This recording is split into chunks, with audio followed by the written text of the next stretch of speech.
स्वागत है आपका श्री राम मंदिर पुनर्निर्माण की श्रृंखला में के दूसरे भाग में। पहले भाग में आपने देखा कि किस तरीके से बाबर 1527-28 में आए, 28 में उसका निर्माण मंदिर का मस्जिद का, वहां पर बाबरी मस्जिद का निर्माण मीर बाकी ने कराया और फिर विवाद चलते रहे। बहुत कम उसमें वैसे उसके धार्मिक कार्यों के हिसाब से उसको मान्यता दी गई, लेकिन विवाद चलता रहा उसका। और आजादी के पहले भी कई बार ऐसी कोशिशें हुई जिसमें अंग्रेज एक जो विद्वान थे उन्होंने भी अपनी बातें रखी और बहुत कुछ होता रहा। लेकिन आजादी के तत्काल बाद बल्कि उस दौरान में, उस आजादी के जो का दौर था, उसी दौरान जब वहां पर बाबरी मस्जिद में जाकर के कुछ लोगों ने श्री राम लला की और सीता मैया की मूर्ति रख दी, तो उस पर कैसे वो मूर्ति रखी गई, इसको थोड़ा सा यहाँ से फिर से हम लोग शुरू करते हैं।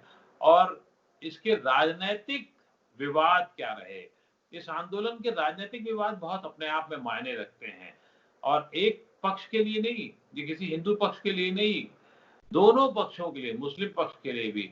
और जैसा कि ब्रजेश जी ने कहा था कि इस विवाद में न जाने कितने लोग राजा से रंग हो गए और रंग से राजा हो गए, और अब अयोध्या जब बन रही है तो उससे क्या क्या होगा, ये एक अलग विषय है। लेकिन ये सच है कि कुछ लोगों ने इसी विवाद को अपने हितों के मद्देनजर इसको बढ़ाया, भावनाएं भड़काई। पूरे देश में कई जगह इसकी सरकारें गई और आई वहां पर, इस सिर्फ एक श्री राम मंदिर के निर्माण की कथा में। तो ब्रजेश जी, आपका बहुत बहुत स्वागत है आपके इस श्रृंखला के दूसरे क्रम में। आप हमें ये बताएं कि कैसे ये सिलसिला शुरू हुआ, और खास तौर से ब्रजेश जी के बारे में बताना जरूरी है कि ब्रजेश जी जब ये दौर चल रहा था तो पूरी शिद्दत के साथ वहां पर रहे। इन्होंने पूरे आंदोलन को देखा और इसके आंदोलन के सभी पक्षों को देखा, धार्मिक पक्ष को भी देखा, राजनीतिक पक्ष को भी देखा, इतिहास को भी देखा और बहुत तरीके समझने की कोशिश की। बहुत बहुत स्वागत है ब्रजेश जी आपका। तो अब आप ये बताएं कि कैसे ये आंदोलन राजनीतिक रूप से आगे बढ़ा, और खास तौर से आजादी के बाद, जब ये आजादी के दौरान कहना चाहिए, बल्कि आजादी के दौरान ये कैसे आगे बढ़ा, कैसे वहां मूर्तियां रखी गई। और फिर आचार्य नरेंद्र देव का एक किस्सा बहुत चर्चा में रहता है, लेकिन बहुत कम लोग जानते हैं। तो वो क्या था और वहां से क्या शुरुआत हुई? आगू जी, 1947 में देश आजाद हो गया और इसके साथ ही देश का विभाजन हुआ। उसी समय जो समाजवादी चिंतक थे या समाजवादी विचारधारा के लोग थे, वो कांग्रेस से थोड़ा अलग हो गए। उनकी दूरियां कांग्रेस से बढ़ती जा रही थी और गांधी का ये कहना कि साहब कांग्रेस को यहाँ पर समाप्त हो जाना चाहिए, ये एक प्रमुख वाक्य बन गया। 17 नेताओं ने कांग्रेस छोड़ करके, जो समाजवादी थे, कांग्रेस छोड़ दी। उसमें आचार्य नरेंद्र देव भी थे। आचार्य नरेंद्र देव ने बाकायदे नैतिकता के आधार पर विधानसभा की सदस्यता दी। 1948 को फैजाबाद अयोध्या विधानसभा सीट पर चुनाव, तब कांग्रेस ने एक प्रत्याशी की खोज की कि आचार्य नरेंद्र देव को कौन लगा सकता है। दिग्गज समाजवादी की जिनकी धार उसी समय दुनिया में हो रही थी, वो कौन लगा। तब महाराष्ट्र से एक संत आए थे, बाबा राघव दास नाम, उन्हें पूर्वांचल का गांधी कहा जाता। उनको खोजा गया, वो देवरिया के बरहे में रह रहे थे उस समय। उनको लाया गया अयोध्या और उनको कांग्रेस के टिकट चुना लो। बाबा राघव दास ने कहा कि वो राम जन्मभूमि को मुक्त कराएंगे, जो जिस ढंग से वहां बाबरी मस्जिद बना दी गई, ये गलत है। एक हिंदू के बाकायदे गोविंद बल्लभ पंत ने इसका समर्थन किया। चुनाव शुरू हुआ, चुनाव में आचार्य नरेंद्र देव को रावण का नाम दिया गया, कहा साहब एक ये रावण जीत गए तो विद्या सम्मेलन धर्महानि हो जाएगी उसमें। और बाबा राघवदास राम के भक्त बताए गए, बाकायदे पीछे आक्रामक भाषण हुए वहां पर, और अंत में बाबा राघवदास जीत के 1200 वोटों से उन्होंने आचार्य नरेंद्र देव, आचार्य बाबा राघवदास एक संकल्प लेके आए थे कि वो वहां पर जो बाबरी मस्जिद है उसे राम जन्मभूमि में परिवर्तित करेंगे। एक साल बाद ही 22-23 दिसंबर की रात एक कमरे से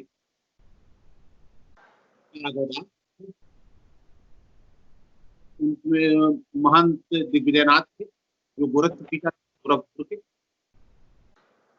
रामचंद्र दास परमहंस थे दिगंबर अखाड़ा के, निर्वाणी अखाड़ा के थे बाबा अभिराम दास, और गीता भी गोरखपुर के जो संपादक थे और बाकायदे कल्याण के संपादक थे हनुमान प्रसाद पोद्दार भाई, वो जम्मू थी। और रात को चुपचाप ये लोग निकलते हैं, सरयू तट पे जाते हैं, स्नान करते हैं, वहां पे अंधेरे में ही, उसमें स्ट्रीट लाइट ज्यादा नहीं है और जब इतना तो ये लोग चलते राम जन्मभूमि, वहां पर शेर सिंह नाम का एक कांस्टेबल पहरा दे रहा, उसको मुझे लगता है जो जांच बात तक सामने है, उसको पहले से ही बाबा अभिराम दास का शिष्य, तो उन्होंने इशारा किया, उसने ताला खोल दिया, वहां सरयू के जल से पवित्र किया गया था। वहां का जो मस्जिद के जो देख रेख करने वाले थे उनसे कह दिया कि आप यहाँ से चले जाएं, वहां पर मूर्ति स्थापित करें। मूर्ति स्थापित होने के बाद हिंदू पक्ष का ये कहना है कि वहां पर अकस्मात राम प्रकट उत्सव कहते हैं, जैसे कि एक दिव्य प्रकाश, और उसने एक ये इसका ये बयान भी दिया, और प्रगटोत्सव में प्रकट हुए। और अब इसके बाद राजनीतिक विवाद शुरू हुआ। पंडित जवाहरलाल नेहरू ने तत्कालीन गृह मंत्री सरदार वल्लभ भाई पटेल से कहा कि क्या हुआ है तो रुकिए आप। उन्होंने गोविंद बल्लभ पंत से बात की और एक पत्र दिया, मूर्तियां हटवा के बात की। तत्कालीन मुख्य सचिव ने एक पत्र लिखा यहाँ के जिलाधिकारी को, साहब इसको हटवाइए। जिलाधिकारी ने ये कह के इनकार कर दिया कि यहाँ पर बहुत ही खराबा होगा, नहीं आप बात कहना है। गोविंद बल्लभ पंत ने भी इसमें हाथ डालने से मना कर दिया ज्यादा, और बाकायदे उन्होंने पंडित जवाहरलाल नेहरू ने कहा कि सब कांग्रेसियों ने कराया, कांग्रेसियों ने किया है, मालूम है। वहां से फिर उसमें ताला लगा दिया गया। श्रद्धालु आते थे, वो दौर मैंने देखा जब बाहर से दर्शन करते थे, क्योंकि 83-84 में इस आंदोलन की शुरुआत होती। ये मामला अदालत में चलता रहा। उधर 80 में श्रीमती इंदिरा गांधी चुनाव जीत के आ गई, और संघ परिवार को ये लग रहा था कि ये तो पूरी तरह से जो उनकी योजना थी, उनको लगता था कि गांधी को वापस आना, और तो लगता था उनकी योजना हो जाएगी, वो भी आक्रामक मुद्रा के रूप में। तभी एक घटना हो गई तमिलनाडु में मीनाक्षीपुरम, वहां पर धन प्रवर्तन हुआ, उसने श्रीमती इंदिरा गांधी को भी काफी छोड़ा। इसके बाद दाऊद दयाल खन्ना कांग्रेस के नेता थे, मुरादाबाद के सांसद थे, मंत्री रह चुके, उनका ये हुआ कि उन्होंने साहब संघ परिवार से कहा कि साहब इसके सब तो बर्दाश्त हो, ये कैसे आंदोलन की जरूरत थी, उधार था ये। और उसी के तहत एक यात्रा निकाली गई 7 अक्टूबर 1984, सीतामढ़ी से चढ़कर यात्रा अयोध्या पहुंची, अयोध्या से लखनऊ आई, लखनऊ बेगम हजरत पार्क में आपको याद होगा एक बड़ी विशाल जनसभा हुई थी, संत सम्मेलन। इसके बाद वो दिल्ली के लिए, तभी श्रीमती इंदिरा गांधी की हत्या हो गई और ये बाकायदे यात्रा को रोक दिया। 1985 में राजीव गांधी आ गए। राजीव गांधी आए थे, तभी उनके आते ही एक विवाद शुरू होगा शाहबानो। सुप्रीम कोर्ट ने निर्णय दिया था शाहबानो वाले मामले पर, इसकी तारीफ की गई संसद में। लेकिन जब मुस्लिम नेता इस पे आक्रामक हुए और आंदोलन शुरू हो गए, तो राजीव गांधी को अपनी कदम वापस की, संशोधन हुआ। इससे राजीव गांधी बहुत उन्हें लगा कि था ऐसा तरीका है कि आप किसी भी आंदोलन में इस हद तक जाइए, आप बात कर सकते थे पूरे देश इतना बखेड़ा खड़े करने के, ये सब चल ही रहा था। तो उन्होंने ये सोचा गया, जैसा ये आरोप लगते हैं कांग्रेस के अंदर भी तमाम सवाल उठे कि 1 फरवरी 1986 को एक उमेश पांडे नाम के वकील ने एक याचिका दायर की, साहब वहां ताला किसके आदेश से लगाया गया तो खोला जाए। जज कृष्ण मोहन पांडे ने सवाल पूछा, किसके आदेश से लगाया गया? कोई आदेश से नहीं लगा दिया गया था। उन्होंने डीएम और एसपी ने कह दिया था आप खोल दीजिए, यहाँ पर कोई कानून व्यवस्था खराब नहीं होने वाली। 4:40 पर 1 फरवरी को 4:40 पर कृष्ण मोहन पांडे ने ताला खोलने के निर्देश दिए। आप देखिए कितना तेजी से काम हुआ। अब 5:20 पे जन्मभूमि में ताला खुल और लोग इकट्ठा हो गए। पहले से लोग तैयारी किए थे सुबह से। यहाँ से मामला राजनीति 48 में शुरू हो गई, यहाँ से और ये तेजी से शुरू हुआ। इसके बाद विश्व हिंदू परिषद जो इस मामले में काफी आक्रामक था, उसने देखा कि इस मामले पर उसको और आगे बढ़ाया जा सकता है। उन्होंने इसके तीखे तेवर अपनाए। एक धर्म संसद हुई प्रयाग में, उसमें निर्णय लिया कि 9 नवंबर 1989 को शिलान्यास हो और बाकायदे मंदिर निर्माण शुरू हो जाए। बीपी सिंह अलग हो रहे थे कांग्रेस से। उनको लग रहा था कि वो जब अलग हो गए तो उन्होंने मुसलमानों को बताना शुरू किया कि साहब ये कांग्रेस जो है ये धरा है और ये काला अलग होने का कांग्रेस के अंदर विभाजन। राजीव गांधी को लोग समझा रहे थे कि मुस्लिम वोट आपने हासिल कर लिया है, हिंदू वोट भी आप हासिल कर लीजिए, सारा मामला बिल्कुल एकदम चकाचक रहेगा, कोई वो नहीं है। आप तो उसने क्या किया कि बाकायदे की अनुमति नहीं दे दिया, बाकायदे अयोध्या से चुनाव प्रचार की शुरुआत, अयोध्या से चुनाव प्रचार और राम राज्य के चुनाव जो हम लोग बताते थे उसका वो शुरुआत। अब बीजेपी ने पालमपुर में एक प्रस्ताव पारित करके सीधे आंदोलन में कूद पड़ी और कोई पार्टी नहीं थी। इस जगह से बिल्कुल ये जो धार्मिक मुद्दा था पूरी तरह राजनीतिक हो गया। मंदिर मुद्दे को झपटने की कोशिश शुरू हो गई। कांग्रेस ने बहुत थोड़े दिन बाद ये जान लिया कि विश्व हिंदू परिषद की और संघ परिवार की तरह वो इस मुद्दे पर आक्रामक नहीं हो सकते, इतने तीखे नहीं हो सकते। ये मुद्दा वो ज्यादा वो जो भाषा बोल लेते वो आप नहीं कर सकते। तो जिस हद तक जा करके इस आंदोलन चला सकते आप नहीं चला सकते, आप तो पर्दे के पीछे रहेंगे। कांग्रेस ने अपनी कदम पीछे उन्हें लगा कि दुविधा में दोनों गए रामाया मिली न राम, और बीजेपी इसमें आक्रामक होती चली गई। 84 में 2 जीते थे, इसके बाद उसका विस्तार होता चला गया। कांग्रेस और एक कांग्रेस का धुन था, एक कोना था, एक कोना भारतीय जनता पार्टी था और एक कोना वो था जो मुस्लिम वोटों पर गहरी निगाह लगाए हुए। उसके जो वीपी सिंह थे, वीपी सिंह में पार्टी में जनता दल में वीपी सिंह भी थे, लालू यादव भी थे, मुलायम सिंह भी थे। मुलायम सिंह ज्यादा तीखे साबित हो रहे थे।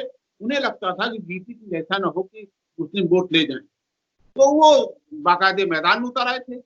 उनकी ट्रांसफर चल रहा था, वो आंदोलन कर रहे थे, वो बाकायदे लोगों के बीच जा रहे थे और 1989 में हो गए। और उसके बाद जो जंग हुई है राम मंदिर को लेकर के 30 सितंबर 1990 विधानसभा के अंदर दो भाषण हुए, कल्याण सिंह और मुलायम सिंह।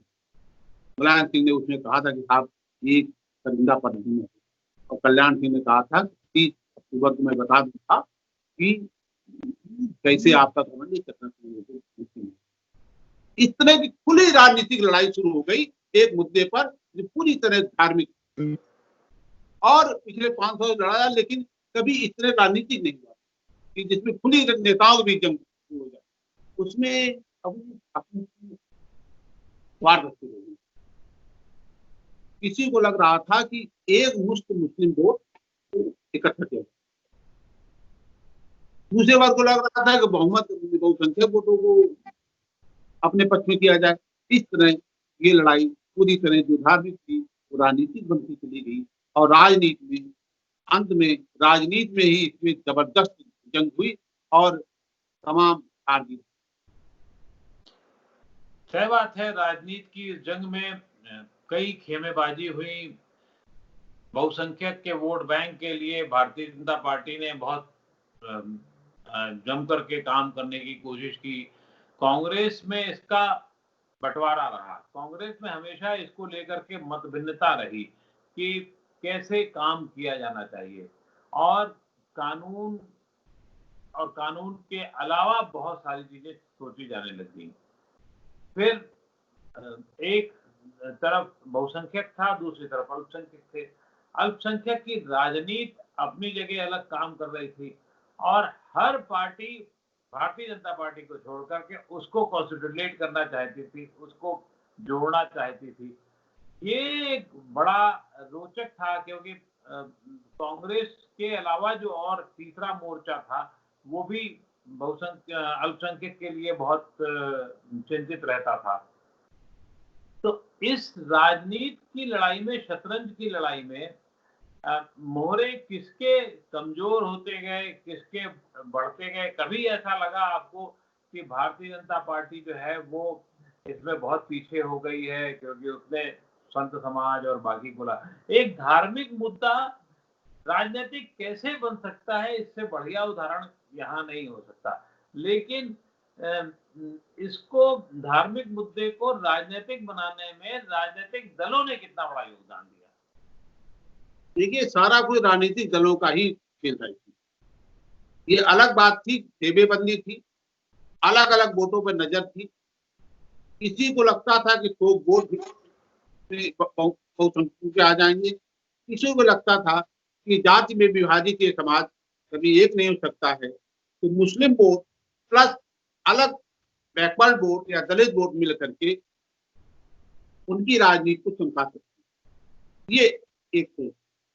उसके बीच कांग्रेस आ गई।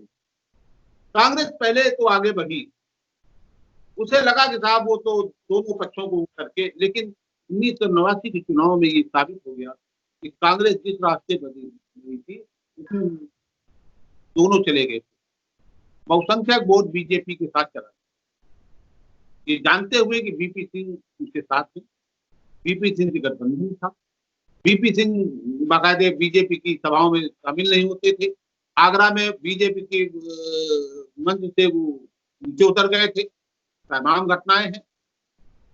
अब कांग्रेस को 1989 चुनाव के हार के बाद ये महसूस हो कि उसे इससे अलग होना चाहिए, लेकिन ये जरूर रहा कि वो उससे ये बेचैनी रही कि मुस्लिम वोट कैसे फिर अपने पक्ष में लाया जाए। इसके लिए वो फिर आक्रामक होते गए और बाकायदे उसके प्रयास शुरू हुए। लेकिन 1991 के बाद जिस ढंग से राजीव जी की हत्या हो गई, उसके बाद नरसिम्हा राव, उनकी सोच अलग, वो सोच रहे थे, वो इस मामले में बिल्कुल अलग दृष्टिकोण से सोचते। कारण क्या है कि वो जो कल्याण सिंह कह रहे थे उनकी हर बात मानते जा रहे थे। उन पर अर्जुन सिंह दबाव डाल रहे थे, लेकिन वो जानते थे कि इसको रोकना बड़ा कठिन है। 6 दिसंबर को जो कार सेवा होने वाली थी, उन्होंने कार सेवा की अनुमति दे दी, बाकायदे होने दिया वहाँ पर। कोई ऐसा नहीं था, उन्हें लगता था कि साहब किसी तरह इस विवाद में बहुत ज़्यादा विरोध नहीं होना चाहिए हिंदू पक्ष। उन्होंने वही किया। 6 दिसंबर को जब मस्जिद गिर गई, तब उन पर हमला शुरू हुआ, में झेलते रहे। उसके बाद पूरी तरह खेमेबंदी रही। बीजेपी एक तरफ हो गई और सारे दल एक हो गए। वो समझते थे कि बीजेपी को अलग से अलग कर लेंगे, लेकिन बीजेपी ने अपना पहले जनाधार मजबूत किया, फिर तमाम दलों से उसने समर्थन भी प्राप्त कर लिया, गठजोड़ भी कर लिया। इसलिए सबसे बड़ा नुकसान देखा जाए तो कांग्रेस का हुआ। इसमें कांग्रेस जो तमाम छत्र अपने अपने प्रदेशों में खड़े हो गए। उत्तर प्रदेश में मुलायम सिंह आ गए, वहां लालू यादव आ गए बिहार में, और इन लोगों ने कांग्रेस के वोट बैंक को अपनी तरफ पाने वाले जो थे वो क्षेत्रीय सत्ता थे, होने वाली कांग्रेस। क्या आपको लगता है कि इस विवाद को राजनीतिक रूप से हल करने की ईमानदार कोशिश नहीं की गई? देखिए, ये राजनीतिक दल भी इसको हल नहीं करने, ये और उसका नारा भी लगाते थे, कहते थे कि इसका हल होना चाहिए, क्या बातचीत चालू होनी चाहिए, वोट चालू होना चाहिए। लेकिन जब जब ये मामला अंतिम चरण में पहुंचता था हल होने के, तब तक बाबरी मस्जिद एक्शन कमेटी में सिपा सालारों के जो लोग अपने धर्म निर्देश बताते थे, उनके लोग बैठे हुए थे, उनके पदाधिकारी थे, उनके इशारे पे काम करते थे। बीजेपी में विश्व हिंदू परिषद का वर्चस्व था, संघ परिवार का वर्चस्व था। वो वही भाषा बोलते थे जो संघ परिवार बोलता था कि साहब इस पे कोई समझौता नहीं, इस पे कोई समझौता नहीं, पूरी वही मस्जिद बनेगी, वही मंदिर बनेगा। इतने जो अपने अपने सिपह सालार लोगों ने इन संगठनों में बैठा रखे थे, और उसी हिसाब से बाकायदे वो लोग बयान देते थे, वो पार्टी के हितों के लिए बयान जारी करते थे, बोलते थे। तो ये पूरी तरह राजनीतिक था, और क्योंकि जब भी मामला राजनीतिक हो जाता है, तब उसके सुलझने की संभावना बहुत कम। हम लोगों ने देखा है, मैं खुद भी फैजाबाद जब भी जाता रहा हूँ, चाहे क्योंकि आपको याद होगा और मुझे भी याद है कि जब 92 में ये सब हुआ है, तो हम लोग अपने साधन उतने ज़्यादा तब तक नहीं थे। रात में अखबारों की गाड़ी से जाते थे, फिर वहाँ दिन भर काम करते थे, या गाड़ी लेकर के आते थे, फिर वो करते थे बैठ करके। तो फैजाबाद में उस तरीके का विभेद नहीं था, तब भी बहुत सारी बातें नहीं थी जितना दुनिया भर में या भारत भर में उसका विभेद दिखता था। और जो राजनीतिक विष फैलाने की कोशिश बहुत सारे दोनों दलों की तरफ से और अपने अपने हित करने के लिए, साधने के लिए लोगों ने राजनीतिक भाषा का जिस तरीके से इस्तेमाल किया गया वो है। आपको क्या लगता है कि जो इस पूरी प्रक्रिया में एक मंदिर बनाने का गौरव एक अलग बात है, हिंदू समाज के लिए एक बड़ी बात हो सकती है, लेकिन क्या समाज में विभेद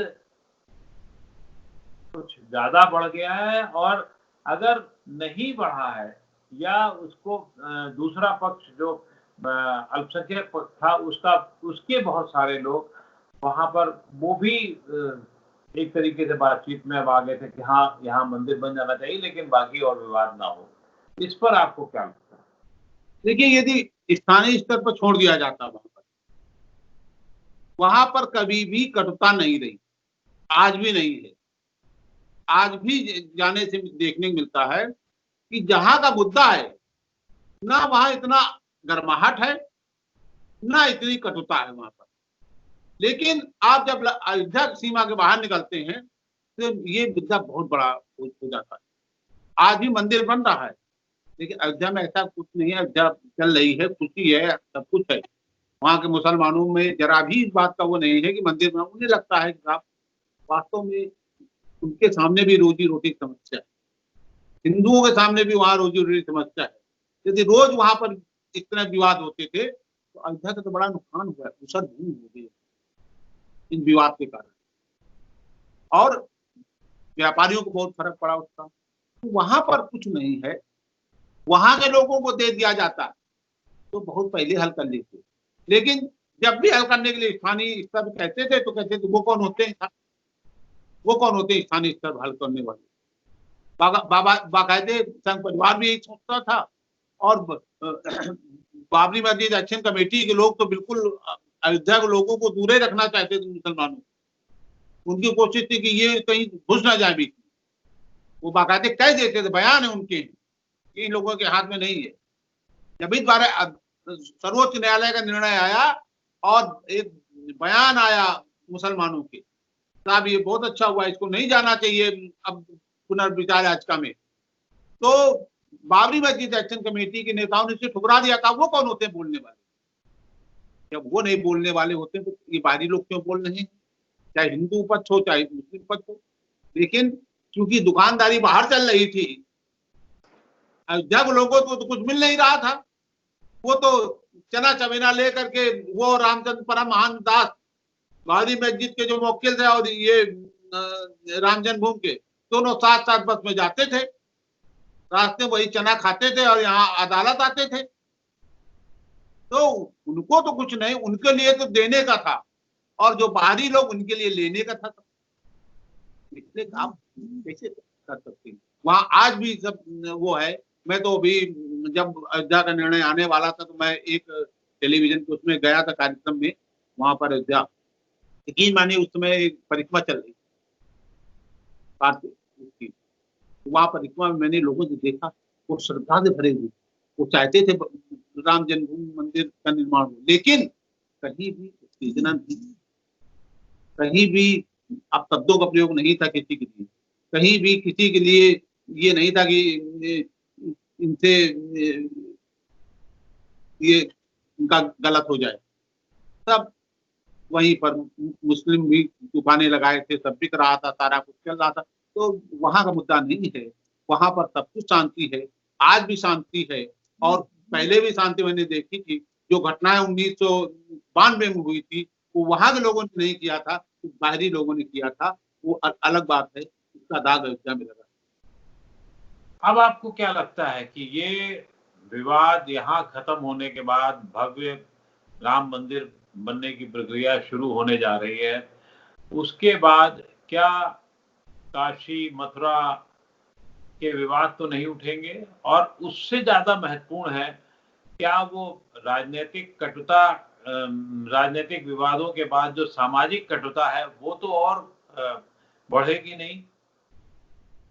देखिए, कटुता का कारण वो जी आप भी देखते होंगे, कटुता का कारण राम जन्मभूमि बाबरी मस्जिद नहीं, कटुता का कारण ये जो सोशल मीडिया है, इसके कुछ लिखाड़ लोग हैं कटुता का कारण, वो उस मुद्दे पर जो बहस करते हैं उसके कारण कटुता हो रही है। कटुता इसमें कटुता करने वाले बहुत कम आपको मिलेंगे।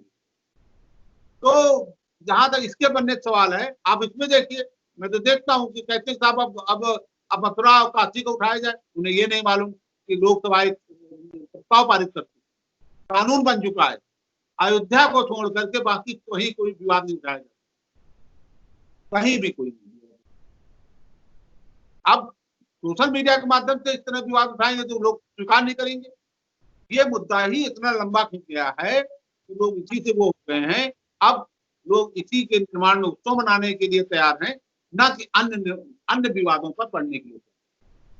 हाँ, वैसे तो उसकी जो संवैधानिक मान्यता है और संसद ने भी जिस तरीके से उसको पास करा है कि सिर्फ इस विवाद के अलावा बाकी और चीजें नहीं होंगी, लेकिन फिर भी राजनीति है, राजनीतिक लोग हैं, अपने तरीके से सोचते हैं, और आपने जैसे कहा कि सोशल मीडिया है तो लोग सब सर्वज्ञाता हैं, सर्व ज्ञानी हैं।